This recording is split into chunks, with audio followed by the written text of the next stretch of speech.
Welcome back. This week we're going to be looking at the shrine yet again, and I can already tell you it's probably an average shrine. There are two things on this shrine I personally would pick up if I were you guys, but I'd let the decision be done to you. We're looking at Rancor, which is a teachable unlocked at level 40 by the Spirit. We're looking at Modern Abuse, which is a teachable unlocked at level 40 by the Doctor. We're looking at Alert, which is a level 40 teachable unlocked by Fegmin, and we're looking at Head On from Jane, which I'm not sure if it's 35 or 40, but I think it's 40 as well. First of all, this is actually a pretty cool shrine. I'm not going to lie. A lot of people that have been playing the game for a while probably won't agree, but I agree that this is good for newer players, this shrine. Rancor is very complicated, and I want to go into time and detail and explain it to you, so let's do it. So Rancor is basically a very strong perk. It has two abilities. The basic ability which people use it for, which is when exit gates are powered, if you down your obsession, you can Mori them on the spot. Therefore, that makes it a bit strong, don't get me wrong, but at the same time, you're turning around and you're looking at... You gotta wait for the end of the game for it to happen, so they have to power the exit gates to get the doors ready for you to be able to do that. It's a bit late to try and, look for that. You should be looking at perks that assist you through the early, mid to late game, not to the end game. End game perks like Blood Warden, I don't really rate too much. Remember me, I'd rather have more efficiency throughout the trials, such as Spirit's Fury, Enduring, Bamboozled, Save the Best for Last, Thrilling Tremor, something along those lines. The first part of Rancor is what makes it a really good perk. It makes it better than Bitter Murmur. Bitter Murmur is when a survivor completes a generator.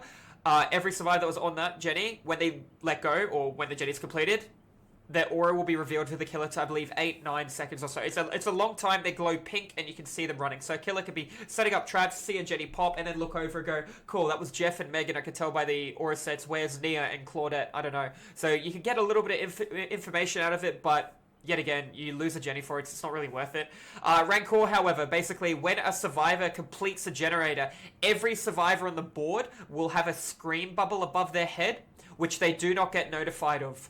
If a doctor shocks you, you scream, you have a bubble above your head, but you're told. Iron Maiden, you're told, and you still get left with that bubble. So you will leave the scream bubble, but you won't scream. So the killer can go, great, okay, they just completed a generator, Jeff's on the hook, Nia's on the ground, I can see David coming into the left-hand side, and now I know he's there, I'm going to moonwalk over to him, so he doesn't think I know I'm there, and chainsaw him down, because I know the other guys across the board just finishing the final gen. You can make it work really well, Rancor, if you use the first half of the ability. The second half is a bonus. A lot of people don't understand that. There is a little bit of a drawback.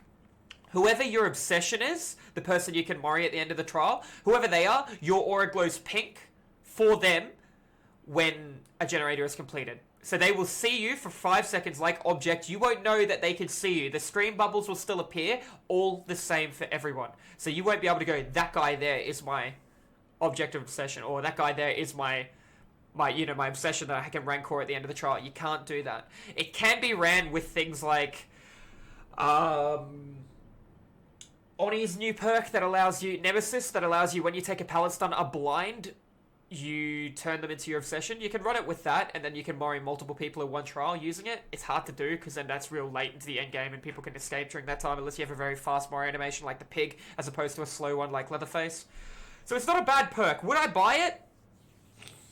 If I was new to the game and I wanted to understand movement of survivors and I was losing a lot of games, yes, I would buy it. For an experienced player, would I recommend it? Probably not, unless you keep finding yourself getting Mori dailies and you don't want to use Devour Hope or a Mori. You could use this as a substitute. It's not a bad perk. It's not the best thing on the shrine, but it's not the worst. If you had extra shards that you wanted to just throw away, pick it up. It's not bad. Now, this perk is a god perk. I'm going to tell you right now, this is one of the strongest perks in Dead by Daylight. It is the only way to remove your heartbeat or make it lower while you're not in chase in Dead by Daylight, bar add-ons like calm add-ons on the Doctor, okay? This is a very strong perk. So let's talk about a normal killer. A normal killer, the Trapper Force, moves at 115% movement speed and has a 32-meter heartbeat. With Modern Abuse, he has a 24-meter heartbeat. With Modern Abuse, again, he'd have a 16-meter heartbeat. Now, you can't run the same perk twice, you can only run it once. So his 32-meter heartbeat now becomes 24 meters. If field of vision is widened, and when he sees a survivor, his vision goes like tunnely, so he can actually see the survivor, okay? So it's pretty good. You'll see a lot of Huntresses run it. More so, it is a god perk on Michael Myers. Why is it so good on Michael Myers? Myers in stage 1 doesn't have a heartbeat. Unless you're running, then he has an 8 or a 6 meter heartbeat. If he chases you, you hear that dun dun dun. Okay, if you're stationary and he's coming up behind you, there won't be a heartbeat. While he's in stage 2, he has a 16 meter heartbeat at 115% movement speed. The Trapper with Modern Abuse has a 24 meter heartbeat at 115% movement speed. So the Trapper, if he was running Modern Abuse twice, would equal to Myers not running Modern Abuse. So you betcha, Michael Myers with a 16 meter heartbeat running Modern Abuse now has an 8 meter heartbeat at 115% movement speed with the potential to activate an instant down. 8 meters at 115%. That is not enough time to react and make it to a pallet or dead hard. You're going to go down to him, especially if line of sight is blocked. So it's phenomenal perk on Myers. Much like Bamboozled, I do think Monitor is superior, but both of them are good based on the fact Michael Myers in tier 3 is going to get 10% window faster vault, stacked with Bamboozled, stacked with Fired Up. You know, it can be decent on him, don't get me wrong. But Modern Abuse, I would 100% pick up, especially if you're struggling tracking survivors and you're playing a killer like Billy. You shouldn't really be struggling as Billy. You're playing a killer like Nurse. Could screw up with your vision and all that, but you're going to be able to find people a lot easier. You're going to be able to track them a lot easier. This is based on killers that don't have DLCs. People will run it on the Billy with Doom and Death Engravings or Death Engravings and Moonshine, so they can turn and do crazy movement speeds at 260, 300% movement speed with a crazy curve and get you on a Jenny. You will see it used quite often. It is a very strong perk. I can't stress enough. If you run it on Michael Myers, your 16 meter heartbeat now becomes an 8 meter heartbeat. You run a Dead Rabbit add-on, which reduces your heartbeat by 26%. Your now 8 meter heartbeat becomes a 6 meter heartbeat.